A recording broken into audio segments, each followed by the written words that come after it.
involved with Datsun? Like, where did it all start?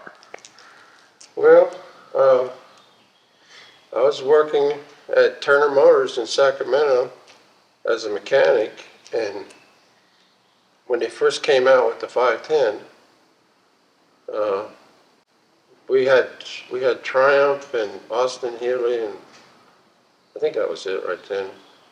And there was such a big difference between the Datsun and those cars as far as mechanically, and we hardly had to do any work on it, you know.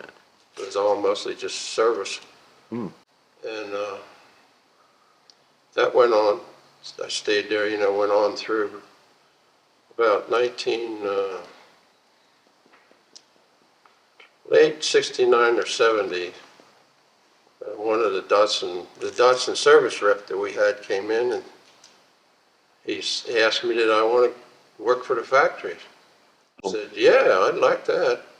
And so he got back to me and he told me that he couldn't hire me out of the dealership. That was the no-no with the company. But if I left the dealership, he could hire me for a place back east. So I did. You did it? Yeah. So you basically quit your job and moved back east? Basically did, yes. Yeah. Where was that? Where back east? Well, it started out in Secaucus, New Jersey at the distribution center, and I was the service manager for the distribution center. And actually, Datsun was not as far advanced on the East Coast as it was to the West Coast. The West Coast probably had cars, I'm thinking maybe 3 to 4 years before any dealers were signed up in the East Coast. So I'd answer the phones from the dealers, and they'd ask me all kinds of questions about how to fix this and fix that. And they were getting kind of behind on their warranty. They didn't know how to do their warranty or anything. And so one day I said to the person on the East Coast was Mr. Kawazoe. He was the same counterpart as Mr. Kadayama. So, and anyway, I went to him and said, you know, I'm getting an awful lot of calls from people down around Florida, Georgia, in that area, because they had a rep that had passed away down there. And I guess he was gone about maybe close to 6 months. They still hadn't hired anybody in that area. So I said, how about if I just go down there and make a full round of all the dealers and get them all caught up on their warranty, and, you know, any problems they have, see if I can take care of that. So he says, that sounds like a good idea. So he arranged to have a car sent to Jacksonville and flew me in there. And so I made a round of all the dealers, got them caught up, and that took about a month or two. And I called up and said, have you hired anybody for this area? And he said, oh, no, I haven't had a chance to hire anybody yet. I said, well, how about let me stay here and you hire somebody for the Secaucus thing? He said, well, yeah, we can do that. I wasn't real happy with living in, you know, Secaucus. That's right outside of New York. So that's how I got to Florida. And I started going around to the dealers, taking care of their warranties. And it was really a mess at that point, you know. So when they sent a car for you to Jacksonville, was it a Datsun? Oh, yeah. Yeah, so they gave you a company Datsun to drive around? Jacksonville had a distribution center, too. Oh, okay. It was a port of entry. There was no parts rep, and there was very sketchy sales rep at the time for that area.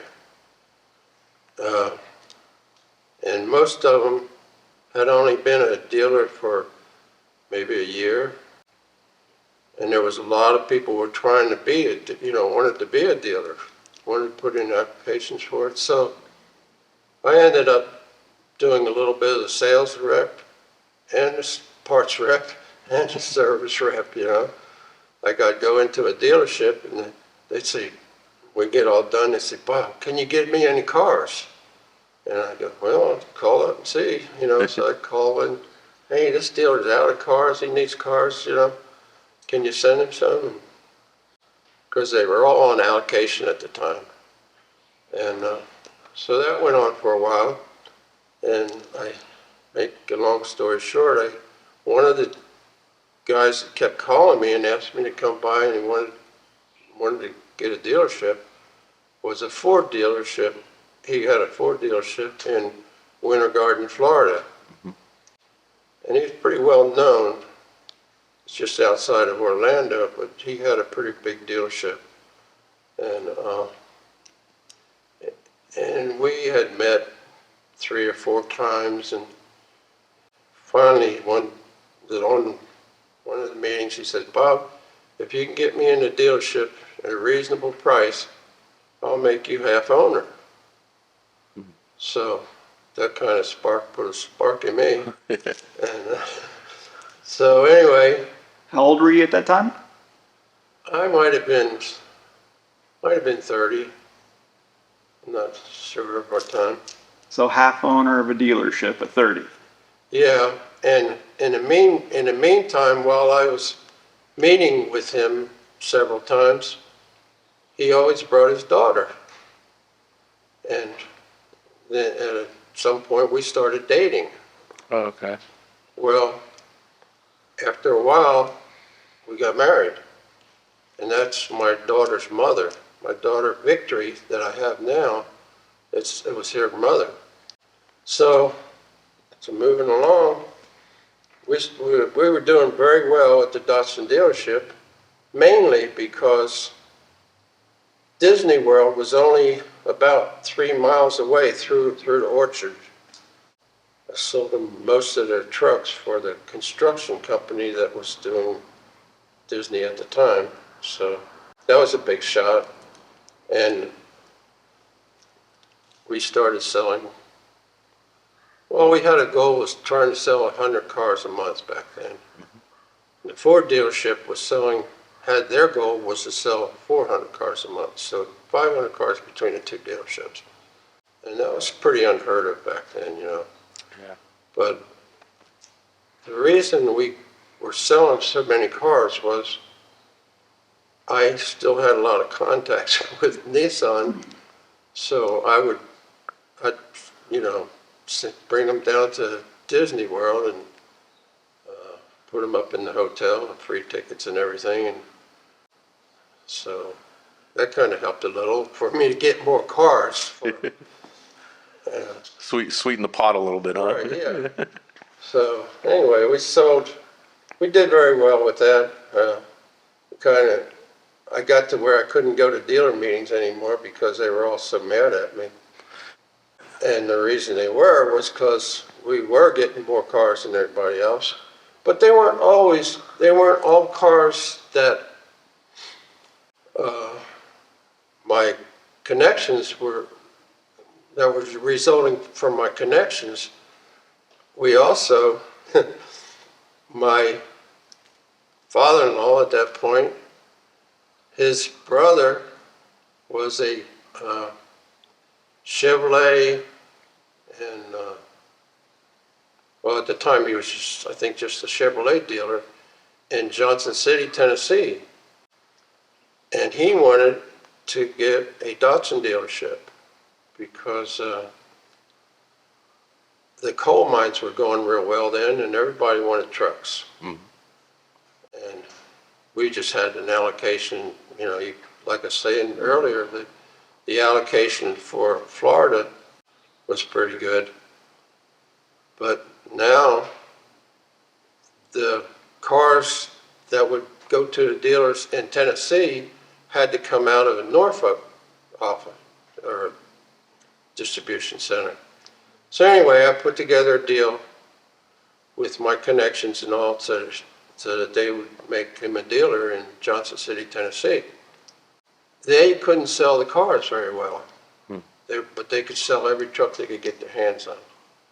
So I started buying the cars from him, having them shipped down to me, and I said, I'll buy just get as many as you can, and I'll take all the cars.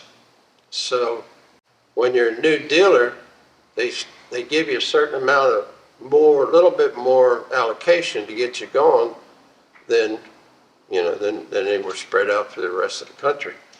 So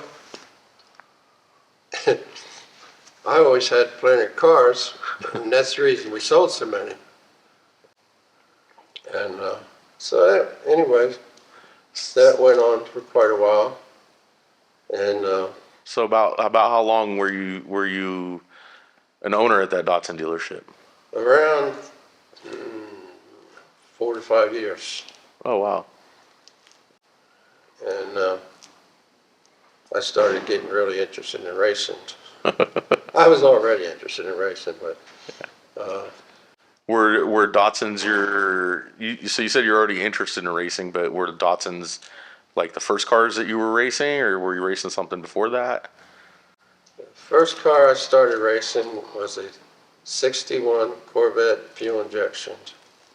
I took that car to, I went to driver's school in that car at Watkins Glen, New York. And before that, where I really got hooked on, I'd just gotten out of the Navy, and I was driving that Corvette on the street. I'd just gotten, and a guy stopped me in the little town where we lived and said, "Hey, we got a Corvette club. You want to come over to a meeting?" And so I did, and we talked, and he says, "You're talking like you like to go racing." I said, "Yeah, I'd love to go racing." And, he said, "Well, I'll be putting on a race down in Vineland, New Jersey." This was in New Jersey. And he said, "I'm the steward of the meeting, and I'd like you to come down and help if you want." So, okay. So I went down there, and he made me the pit steward. And he said, "I got one thing I want you to concentrate on. You're going to be on the entrance where they go out to the track." And he said, "I want you to check every car to make sure it's got an inspection sticker. And don't let anybody out on the track without an inspection sticker." So, just gotten out of the Navy and had to do everything you were told. During the course of the day, it was practice day. Most cars were just going out practicing. And I saw this nice transporter come up, which was unusual because it was just a regional race, and unloaded. And it was, and there were a bunch of guys running around it and everything. I got it ready to bring out on the track. And I said, "Hold it, you can't go out there." So, the old guys were all starting to holler at me. He said, "You know who that is?" I said, "Yeah, I do." I said, "But I can't let him out." It happened to be Roger Penske. And he had that Xerox special car, which was, it was a very special car, and I knew that's how I knew it was Roger Penske, because it was in all the magazines and everything, And he lived right in Villanova, Pennsylvania, and so he just wanted to come down. I guess he had called up and asked to come down and practice. And they said, "Yeah, but the steward of the meeting never told me." So that was kind of got off on a bad foot with that. So anyway, after that weekend, is when I went to New York to driver's school And I was really hooked in. Mhm. So I was working at the time at DuPont, and I just left DuPont and moved to California. Brought the Corvette with me and tried to run a little bit around. I raced at, there was a track down in Vacaville, California. There was a place over in Cotati. Raced a little bit that way. Never really had a lot of money to race, so it was kind of in between. So were these like oval tracks or like road Road courses? course. Road No, course. I raced oval track years ago, but it was in Northeast modified type of cars. And anyway, so about that time is when I got the job for Datsun and moved to Jacksonville. Well, one of the things when I was just going around to all the dealers, about that time was when the Datsuns came out. We just got a load of Datsuns. So they called me to Jacksonville and gave us a car. Well, first we had to do little modifications on the cars. They had a throttle cable and a choke cable on the center console. So after I took it around to show all the dealers, well, it wasn't too much longer than about a year later, the dealer that we sold the car to called me and said, "Hey, Bob," he says, "I know you like racing and you talk about building another race car and everything." He said, "We got this car here, the guy he rolled it and totaled it, and you can have it if you want it." So I went up there and got it and put it all together and put it together as a race car and started racing it. Well, What was it? it was just the Datsun 240Z. Oh, So I was racing and racing around the local tracks like Lakeland, Florida, and things like that, and had a little problem with a competitor. That was his wife was kind of the steward of the meeting at all the tracks. This was SCCA racing, and I'd beat him once in a while, and he'd beat me once in a while. But she was always in my face about, I could hardly get through tech inspection the first thing and all this stuff. So this one time in Lakeland, Florida, after the race, before they passed out the trophies, she came to me and says, "I'm going to disqualify you for the weekend." I said, "What's that for?" And she says, "Your brother's on top of the motorhome over there drinking a beer." And I thought, well, there's nothing new with him. He drinks all the time. But so I kind of went off the handle and I said, you can take this trophy and stick it, and I'm not going to be racing SCCA no more. And on the way home, I thought, what in the world what did I just do? That was not a good thing. So the next day, which would be Monday after the weekend, I got a call from John Bishop.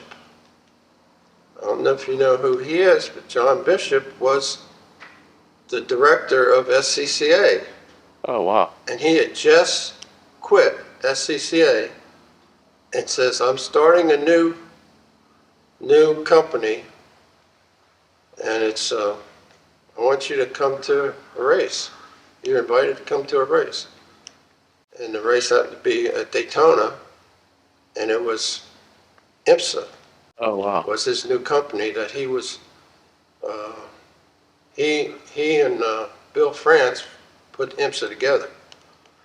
So I went to the race, pulled up in the, went through the tunnel, pulled up inside, and actually, first thing I went to check in, and his wife was just pleasant as she could be. And I thought, boy, this is neat. This is a change. Yeah. So went inside the track, and car's still on the trailer.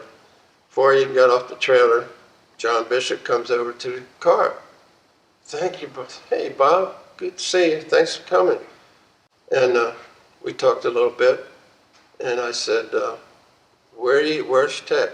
And he says, hang on a minute. And he called somebody. Well, I think he had if I remember correctly, he had a walkie-talkie, and he called somebody over, and they walked around the car on the trailer, and then he took it off and teched it just like that. I said, wow, this is really nice. Plus, they paid money. Oh, wow. Yeah. So that started me off there with IMSA, and we didn't do too well that day. The car wasn't really up to that spec, But IMSA was, like I said, it was the first race that they had. I think they had one other race somewhere up around Ohio or somewhere like that, but it was only for Formula Fords and things like that. This was the first one for production cars, GT cars and things. So it didn't do too good. I was pretty depressed. Came home from the race that weekend, and it was over the Christmas holiday.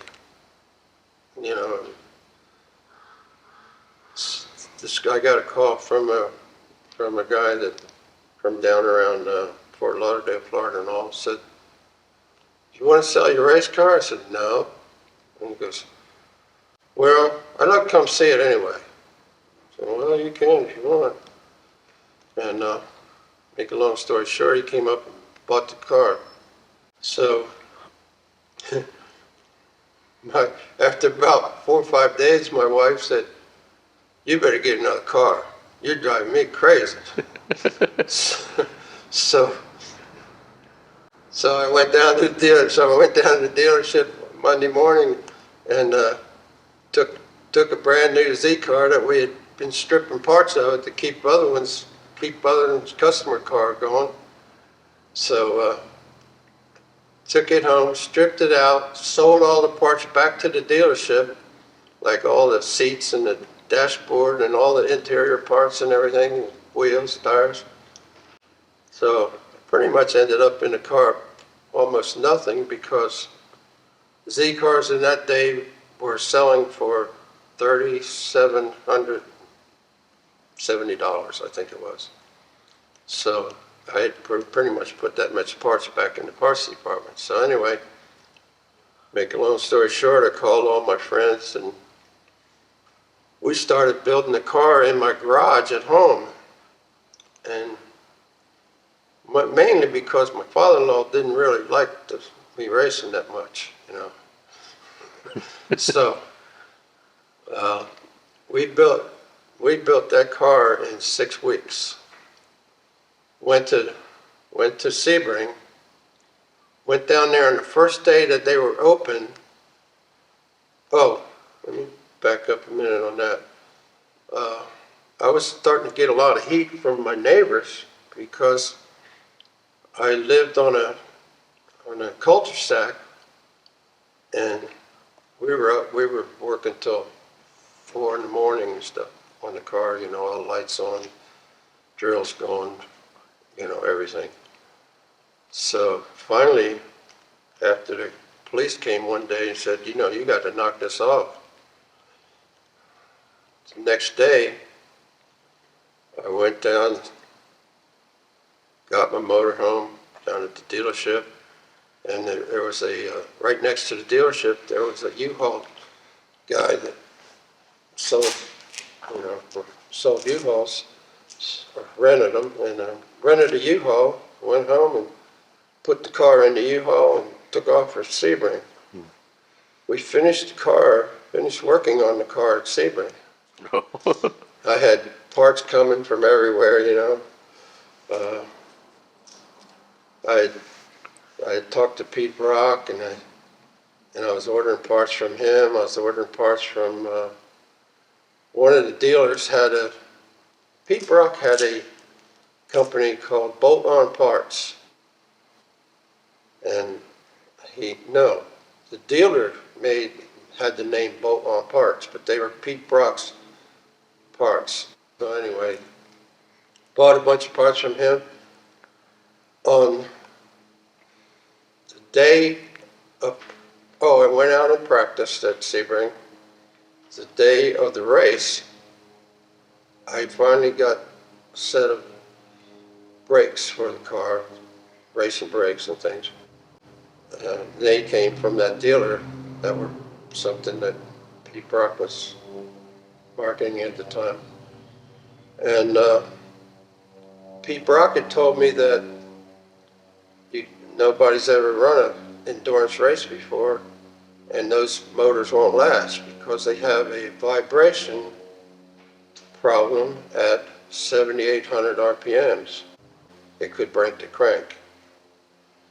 So I set the rip limit at 7,500, and the main object at that point was to try to finish the race, be the first one to finish.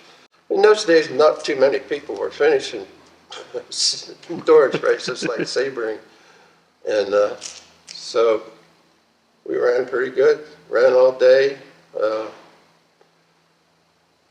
broke the center hub out of a clutch. We had to change a clutch in the middle of the race, and we were, I think, the first Datsun to ever finish an endurance race at that time. That's awesome. So we ran quite a few races. Ran Sebring, Daytona, Road Atlanta.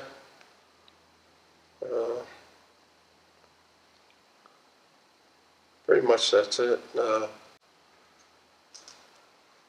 As far as Datsun goes, I stayed with Datsun. At one time, I bought a Corvette, 1968 Corvette L88. It was already built for endurance racing. Actually, I bought it over at Daytona. After the race, a guy was sitting there, it broke during the race, he broke it. And I looked at it, looking at the motor, and I could see where he didn't have the air-equipped lines connected right. I could see where it wasn't going pushing through the oil cooler properly. It would have been bypassing the oil cooler. So anyway, it got hot, and he cooked the bearings in it and such. So I ran that car for a little while. I got it put together, back together, and ran it a little bit, but I got so much heat from my father-in-law because he was a Ford dealer and I'm running a Corvette, you know. So he says, I sold that very shortly after I got it, and went back to racing Z cars. And that's when I started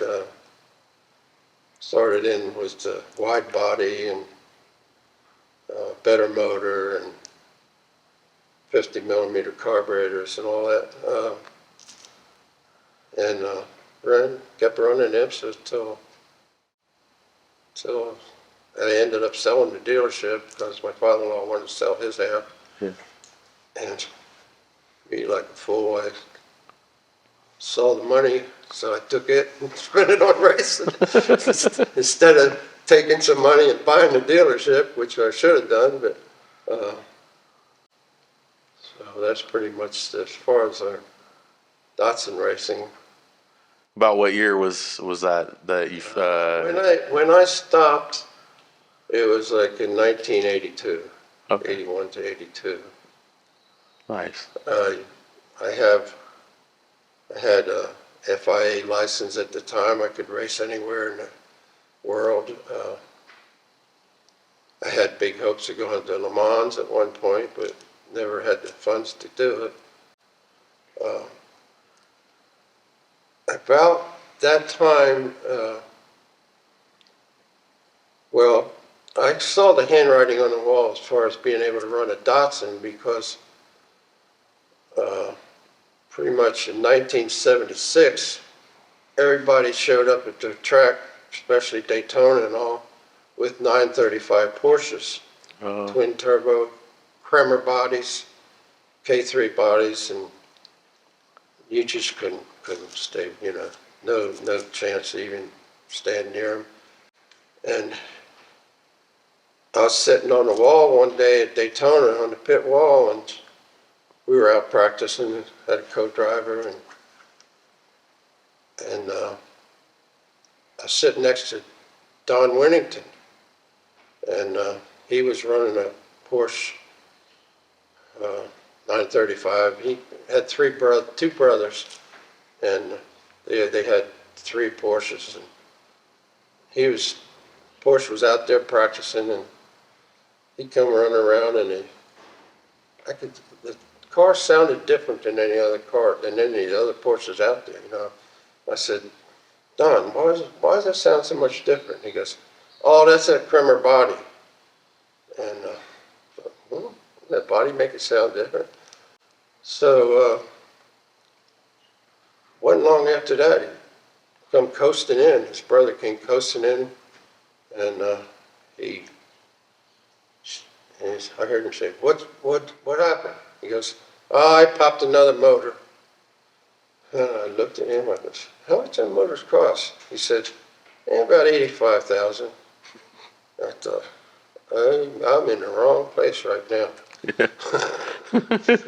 So,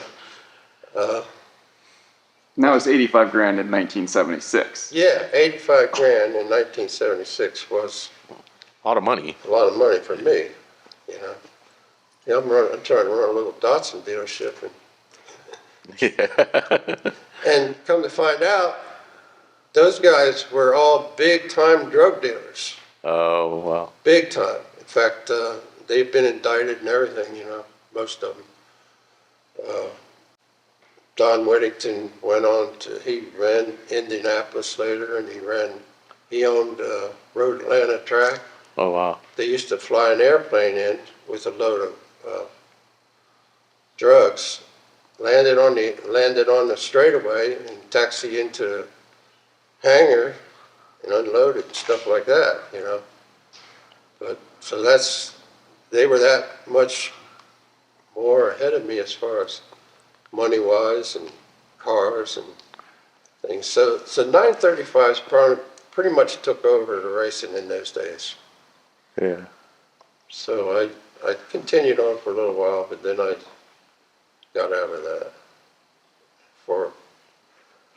I never really lost the interest in it, but I raced a few times for other people's cars and things.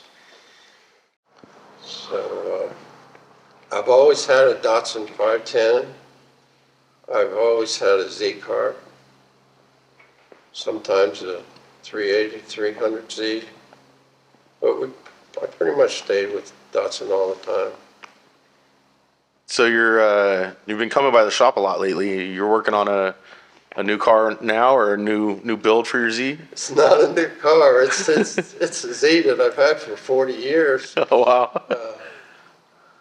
Yeah, and I got to know Gabe, and I like what he's doing. He's building a super product. So I've added all the suspension parts, the brake kits, and actually been doing both cars that way. Yeah. The 510, I've got a 2300 Rebello motor, 2360 Rebello motor for it. Haven't put it in yet. The Z's pretty much ready to go, but feel like I wanted to have my daughter, Victory, go to driver school and drive one of these cars. And she's always wanted to. So I kind of I've been on the fence about should I ruin that Z car and make it a race car? And it's pretty much all ready to go except for roll cage and fuel cell and fire system. The Z car I had, or have now, I had built all the suspension parts for it myself, the coilovers and everything, but when I saw what Gabe had been doing with his parts, everything, I said, yeah, that's the way to go. So these things are outdated. So with the Z, I've been hearing that you're thinking about putting an IMSA kit on it, or I have an IMSA kit. it's already on there. No, I took an IMSA kit off the car, and I put some stock fenders back on it and everything. 7-inch wheels, and had hopes of just having a kind of a warmed up street car, and so I'm on the fence about that too. I have a complete IMSA body kit, the same as we ran before, and it wouldn't take much to just go ahead and put that back on and go, but things have changed a little bit. My daughter got busy doing something else right now. She's running a business, but she still, every time I talk to her, she says, I think we ought to put the IMSA kit back on your car and finish it. Which I don't know if she realizes what finish it is, but finishing it to me would be making it back to a full race car. And maybe taking her to driver school. I got to know through Facebook and things a lady instructor that I would like to have her go to the driver school down in Willow Springs and Buttonwillow area. But that's maybe to come in the future. Yeah, so Gabe told me that you had a little bit of a run-in with Carol Shelby, and that you put some money down on a Shelby Cobra, but it was never delivered. How's that story go? Well, I found out later that they only built, I think the maximum was 22 full competition 427 Cobras. And that's what I wanted at the time. I was working in LA, and I was making pretty good money, so I went by the dealership that they had. They had a sales dealership right by the Los Angeles airport. And I went down and I gave a deposit, and I wanted a black one with the white stripes. I didn't want the blue one like everybody else had. So anyway, full competition Cobra, dry sump, everything. It went on and on for a month, 2 months, 3 months. I kept stopping by there, you know. And they were building them somewhere else, and not at the sales place. So I never got to see anything like that. So one time when I was getting pretty frustrated, I went by there, and the salesman, I said, when are you going to get that car? And he said, well, what do you want to do with that car? I said, well, it's pretty obvious I wanted to race it, you know. I wouldn't be ordering a full competition Cobra if I didn't want to race it, so, but I did want to drive it a little bit on the street, too. So he took me out. He says, I got something I want to show you. So LA airport, he was right next to LA airport, his sales place, and they had some cars stored right where the airplanes go, and they run their motors up before takeoff. And it was like a lean-to type buildings. Of course, all the exhaust and the sand and everything, when they run the motors up, would all kind of catch in this building. Anyway, they had this car. He took me out there and showed me this car was sitting there in that airport area. And he said, well, we got this one here. He said, Ken Miles drove it over in Nassau. And he said, it's a prototype that Ken was involved in. He built it, and it has a 390 aluminum motor, not a 427. And but he was beating the Grand Sports and everything over there in Nassau, but he blew the rear end out of it. He says, so I'm looking at it, and it was, the back flipped up, the front flipped up, the doors flipped down, it was more like a Formula car. Not a Formula, but a modified car. And the rear end was blown in it. Didn't have a 427, had an aluminum 390, and didn't even have a windshield, just had a little windscreen, and I'm thinking, man, here's these brand new 427s, I think, so he offered it to me for, I think it was $5,800. So that was half of what I was going to buy this, a new Cobra for.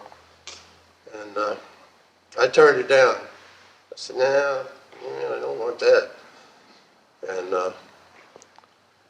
come to find out, that car was the first prototype 427 Cobra ever built. Yeah. It had the cross spring, leaf spring in the back, didn't have the full independent suspension. There was a lot of difference in it. The back just had the straight fenders and didn't have the wide ones. The front had the wide ones. Ken Miles was, he was an innovator, and it was his toy. Yeah. And so I turned it down. Cars right now is worth, I think the last I heard, like $3 million. Yeah. Yeah. So did they ever deliver you a 427 or No, you they pulled? never delivered it. I never got my money back. Oh wow. But I found out later that he did that with quite a few people. In fact, even in the movie, I think it shows where the movie on Ford versus Ferrari, it has a little spot in there where I think the sales manager is talking to Carol, and he says, I got these people, they want to pick up their car, and he says something like, well, you got to put them up, I got somebody else needs that car. Yeah. So in talking to some of the Shelby drivers and things, it was pretty common that he was that way. It was always somebody that he wanted to have a car. Yeah. Was first in line.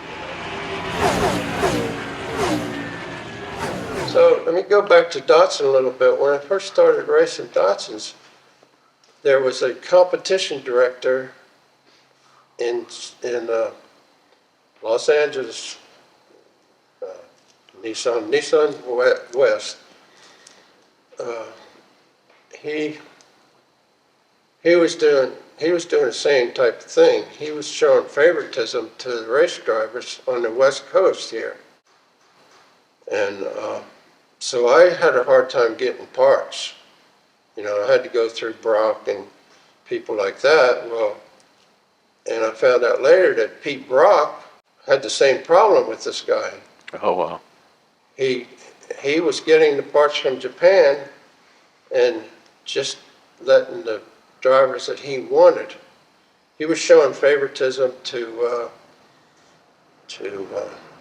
Bob Sharp, showing favoritism to some of the drivers in the West Coast. I found out that he had a steel-built crankshaft for the cars sitting under his desk that Pete Brock couldn't even get. I think Pete Brock finally got one, but I never could get one. That was that the solution for the vibration that you were talking was about? supposed to be the solution. That and special vibration dampener and different things like that. And that's probably why I broke the center out of the hub at Sebring, because of the vibration. Yeah. Because I've never heard of that before, Mm-hmm.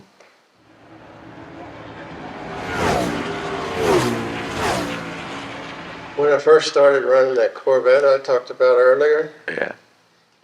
I had just gotten it out of the shop or out of a motor builder, and he said, just take it easy with it, keep it under 5,500 until it gets a little bit of time on it, because it was, a big block. Mm. And so I was running Daytona. I was taking it out practice in Daytona. And Daytona in those days, it didn't have the back straightaway, went straight into turn 3. It didn't have a chicane right before turn 3. So you ran down the back straightaway as fast as it would go into turn 3. Mm-hmm.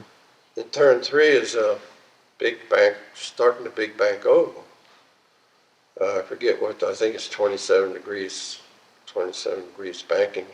So anyway, when you went into turn 3 at as fast as that Corvette was go, which at that time was about 185, 190, I felt the G-forces. And I got all lightheaded and everything, the first lap in there, and I thought, wow. So next time around, I never really was afraid, never got nervous or anything ever racing. I always felt comfortable at it. So I just kind of thought, I said, well, I better just lift a little and see what happens this time, because that's the first time I'd ever felt G-forces. I might have felt close to a G-force with my Datsun, but I never really did. So I just backed off a little bit right before the turn, went around. It wasn't as bad. Mm-hmm. So each lap later, I kept going faster and faster until I got used to the G-forces. So that was one thing. In a 935, you went through that bank over about 114, or 214, I should say. Wow. And right at the end of the back straightaway. So here it comes again. Same situation. It took you a little while to get used to G-forces. But as far as any incidents on the track, I never really had any, never really hit the wall, never had any crashes, nothing. I had a lot of fun. They came out with a class called showroom stock sedan back in the early 70s when 510s everybody was starting to really fix up 510s. So I took a new 510 and I cheated it all up, It's what it amounts to. I put limited slip in it, I put full suspension in it, I pulled the motor out, put flat top pistons in it, put 1800 SSS heads on it. You had to stay with stock carburetor. Everything had to be stock. But I painted the sway bars black. I just seated it all up. The car was so new that SCCA people didn't know what should be on it and what shouldn't be. Well, I took that car down to West Palm Beach, Florida. I'm running out there and I thought, man, this thing's really got it. It feels good, So I'm flying around having a good time, and this was in practice. And come back in from practice, and then here comes the SCCA people over there, and they're looking all around the car, everything, and I'm thinking, oh man, I'm done now. And they said, they didn't say nothing at that point in practice. So when the first race came up, it was a 3-race weekend for SCCA cars for that particular class. But they ran that class with, I think, E, F, G, and H production and showroom stock. So I went out there and I just, that car was so much faster. I could pass them in tight turns. I could go on the outside around them. It handled so much better and everything that I kind of went a little bit, I kind of overdid it, So when it came in, here comes the SCCA people again, and they walking all around the car, and they said, "You got to be cheating." I said, "What makes you say that?" So anyway, the next race, I thought, oh, no, they said,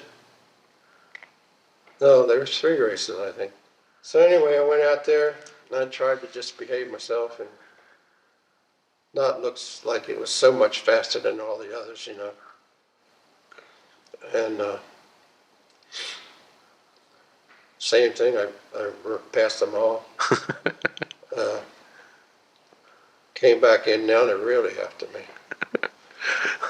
So they said, make a long story short, they said, you know what, you do this again, we're definitely going to disqualify you for something. I said, well, what would you disqualify me for? And they said, for that steering wheel. Well, I had a SSS steering wheel on it. And I think that was the only thing that they could find. They weren't looking that close. So I had a younger brother with me, and I said, oh, he said, oh, they said, you do that again, we're definitely going to disqualify you. So I told my little brother, I said, you know what? Get the trailer ready, get the ramps down and everything, because when I come back off the race, we're just going to put it on the trailer and go home. And so I went out there and hell with this. I had, in the second race, I had stopped and raised the hood and pretended something was wrong, let the cars go all by and shut the hood and took off again and passed them all again. That car was so much faster than all those little Sprites and Spitfires and all those things. So the last race, I just ran by them all. I mean, really put the waxing on them and put it on, came in, put it on the trailer and took off. Boy, the guys were all coming towards us as we took off from the trailer. So that was probably one of the most fun times I had in a race car, and it was just a little Datsun 510.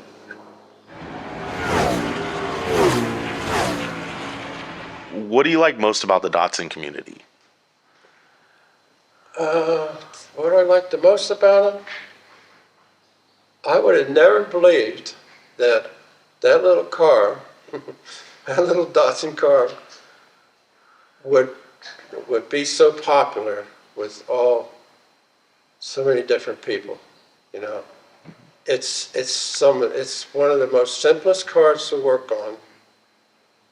It's has some of the best engineering in it.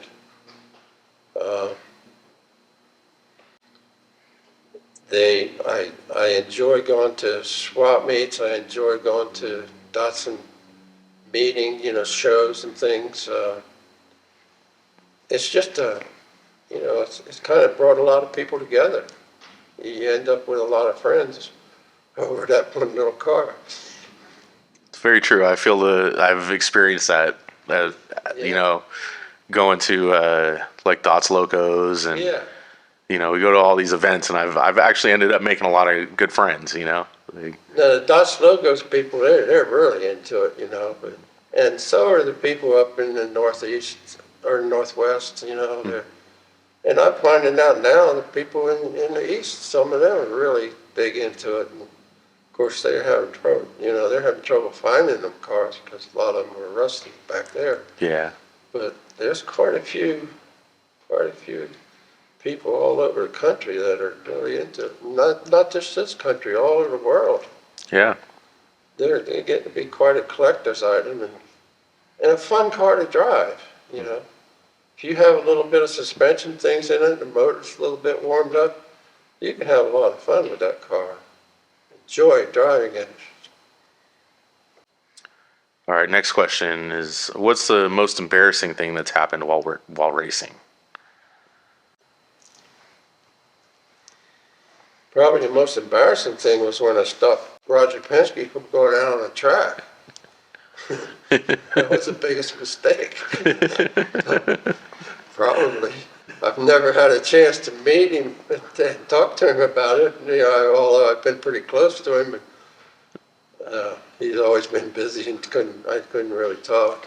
I've never been a person to go chasing after somebody for autographs or anything like that because I appreciate their when the person's at a racetrack, they got to be concentrated, and especially when they're getting in a car. Gabe and I talked about how it takes total concentration. You forget everything else you got in your mind when you go out on the track, and so I didn't want to bother anybody. I've been standing next to Paul Newman, and I've kind of chit-chatted with people like that. I got to be pretty good friends with Richard Petty, just different people, and I just appreciate, I guess I should say I understand what they're doing, and I don't want to bother them. So my first introduction to Datsuns was probably about 1983, possibly. And I was in Placerville, and I noticed this little blue boxy car, blue and white stripes, bubble flares around town. And I was like, that's cool looking. And I didn't even know what it was. That was, I believe, your daughter Victory's Yes. Datsun 510. Yes. And she was still in high school, was she, when she was driving that car? Yes. And it was all in the BRE paint scheme. Yeah. It was all lowered, had Yes. cool, Libras on it, maybe? I forget what they were, but Oh, no, that one had the Enki 92 mesh Yeah, in the not 16-inch mesh, size. yeah. Yep. So tell us a little history on that car. A little history on that car. Well, I bought that car just a regular two-door sedan right before she was going to get her driver's license, and started working on it. Did all that, and gave it to her when she started driving it. From what I understand, she ran around Placerville with that car and used to get boys following them all around, her and her girlfriend, and she would, they'd just take off and leave them and go hide, I think, up by the church there in Placerville, and watch them all running around town looking for them, and they'd just laugh about it. They thought it was funny, and they'd always outrun all the kids in town that tried to keep up with them. Probably should have done that. And actually, I had taken the gas pedal stop, and there's a little screw on there that or bolt, you can just back it off to where the throttle doesn't go all the way down, or you can adjust it whatever you want. So I adjusted that back pretty far because I was worried about her getting in a wreck or something. But she found that out for too long and had that took that out of there. But I understand she and her girlfriend used to go off-road jumping with it and everything, which I finally found out one day. I got under it and I saw a few things were bent and stuff. I said, "What have you been doing with this?" And she said, "Oh, once in a while we go on this trail this way and that." But they've been jumping it and they've been just having a good time with it. Yeah, that car was the first car that really brought my attention to the Datsuns. And I've actually spent time terrified in that car. You did? I was terrified in that car. One of Victory's boyfriends at the time was I would say, talented driver, but on the border of crazy. And we've gone through the mountains where I had to just clench with everything I had to try to grab that seat underneath me and just trust that we were going to make it through the corners. And that 510 always did. Now you're scaring me. Oh. I'm thinking she. It wasn't her driving. She It was wasn't in it? it was Tim Oh, Wee yeah, driving okay, the she car at the wasn't in it, time. so that- Yeah. Yep. I would be scared. I would be really upset if she was doing that. But we also took that car to Buttonwillow Raceway. Yes, And we I raced understand around that, Buttonwillow Raceway in that car, and it was really well set up. I really enjoyed that I 510. understand that. Yeah. And it's still around. That same 510 is still around. That's the car I have for her now. Yeah, it's her car. Yeah. Does she get to drive it much anymore? Yeah, well, she wants to, you know. So you've been working on your 240Z for, as far as I can recall, when you loaned us your truck to drive all over the United States, going to Formula D, you had the Z car at that point, and it was sitting underneath a overhang and still had the full IMSA body kit on it. Had, what kind of wheels are on that? Espelon. Yes. Super wide, super wide. Yeah, they were 9s or something. You could change the outer rims on those. I ended up selling them. I wish I never did because I couldn't really get the width rims, 3-piece they were, for what I wanted. So I sold them. Now I found out you can. There's people that make new rims for them, new outer pieces. So. Over the last I would say over the last year or so, you've been coming up to the shop a lot and picking up a lot of parts for that car. And oftentimes when I deal with some people, I get the impression that that car's never going to go back together. With you, I was kind of on the fence if Bob would ever get his car back together. And then over the last few months, you've really thrown into it and you're getting it done. You're getting that car done, and it's going to be on the road soon. And It's drivable now. It's ready to go. Seriously. There's actually some more things I want to do to it, but I got to the point where might have been you talking to me saying, you got to get that done. What are you going to do, or giving me ideas of who to send it to fix it, to finish it. And so I thought, you know what, I need to get some more motivation going here. And so I started, I got a health coach.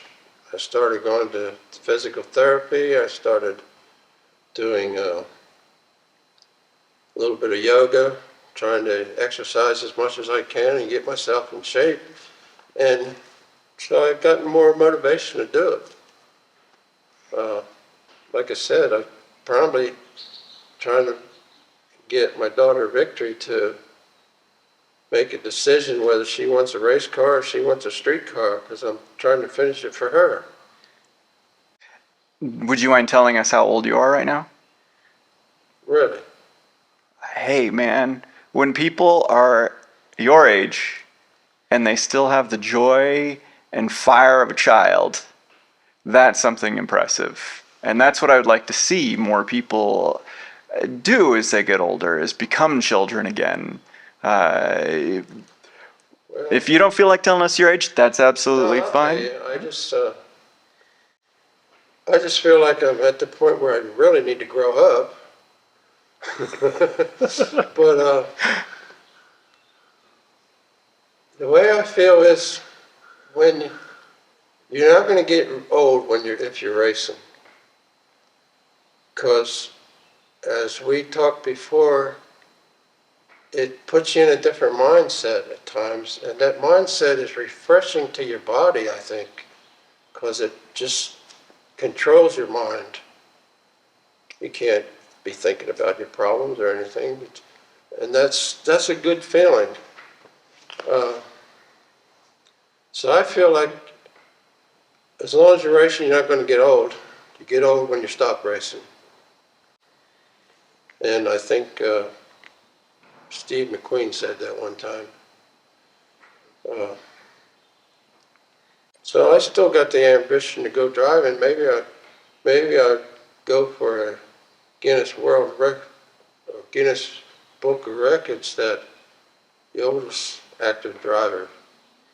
Because most of them have passed away in race cars or just old age. And I don't know too many older guys. But I try to stay in shape, and I enjoy driving. I've never been afraid of anything in driving.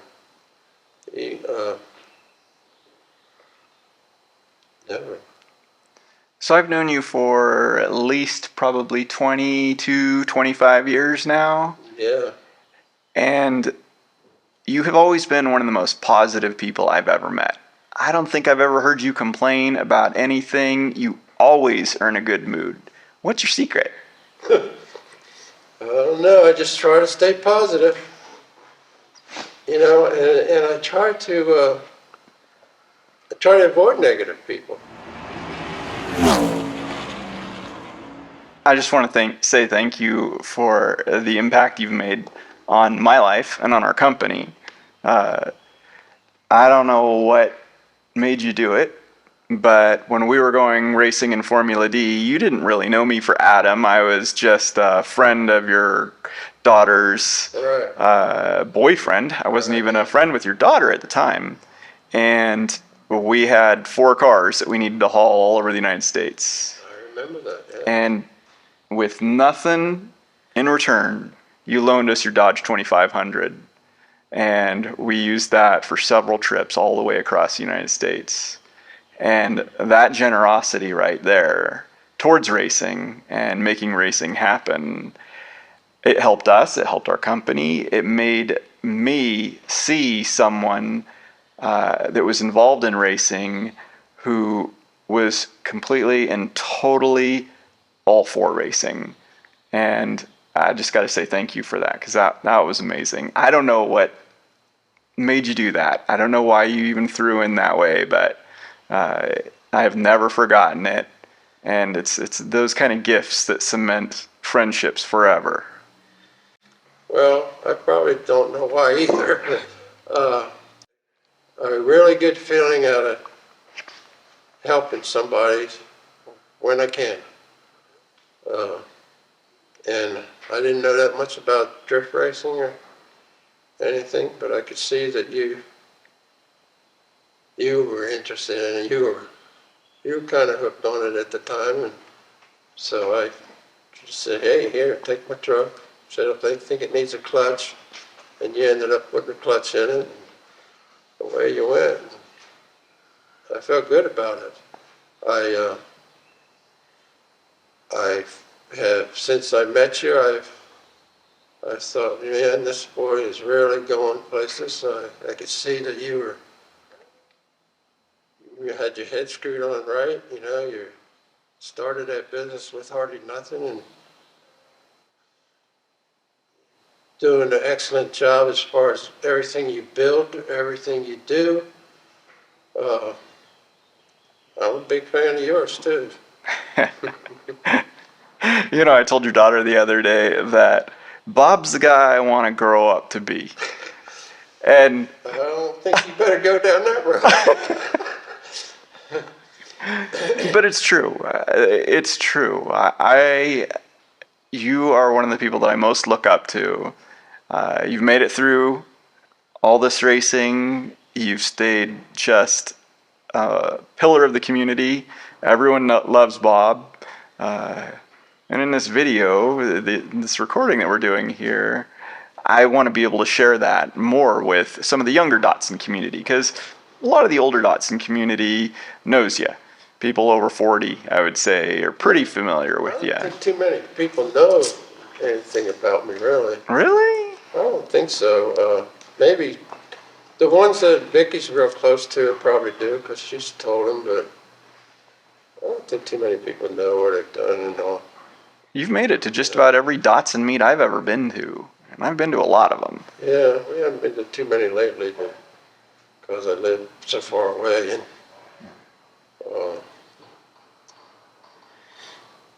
yeah, I don't know really. Is there anything else you'd like to say today?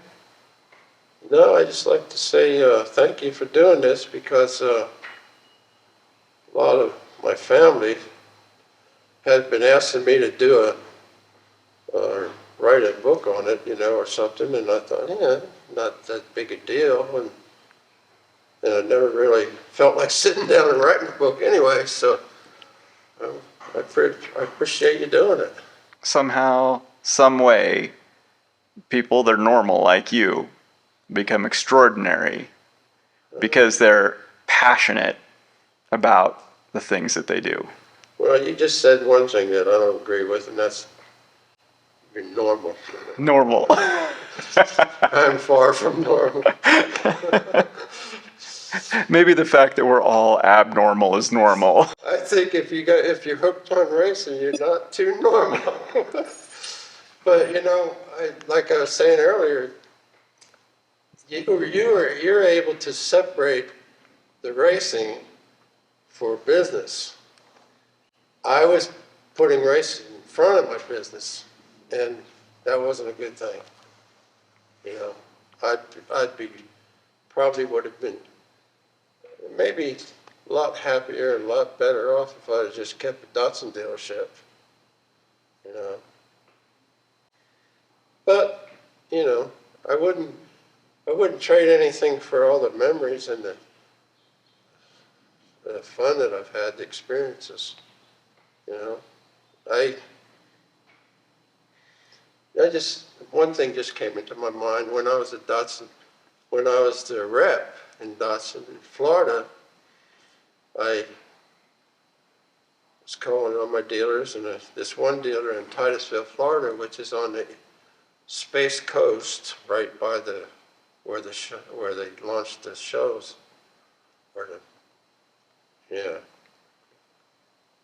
He said, "Bob," he says, "I've got something you might be interested in," and took me out back and showed me this piece of a car that it looked like a MG without any grill or badging or anything.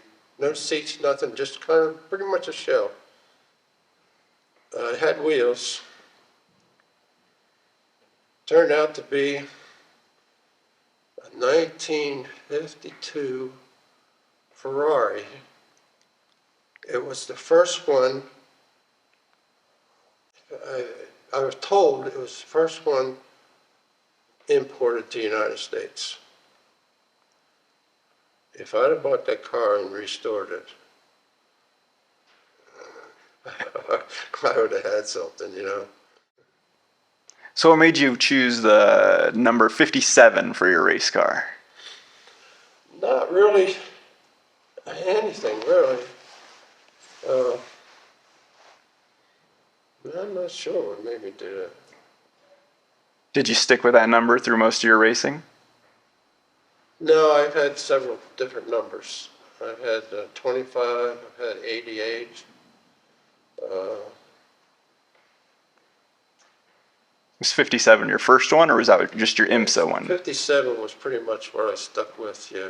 But in those days, you had to, like with IMSA, you know, you had to check and make sure somebody didn't already have the number, so you had to change sometimes.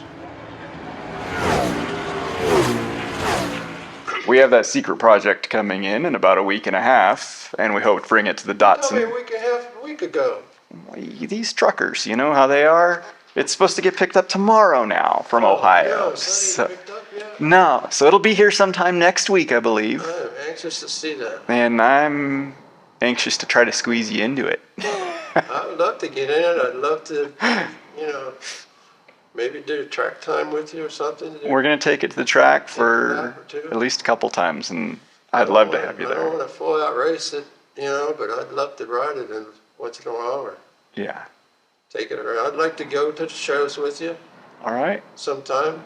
And one other thing I was going to ask you, I'd like to go to SEMA with you one day, Okay. if you're going to go. All right.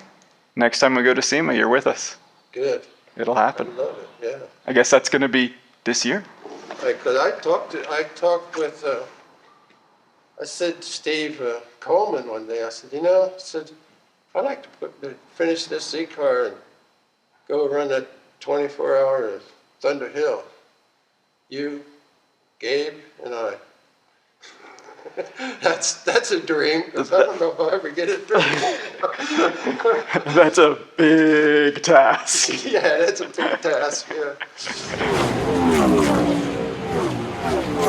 Thank you very much, Bob. Hey, thank you, Royce. I feel like you're a true fan.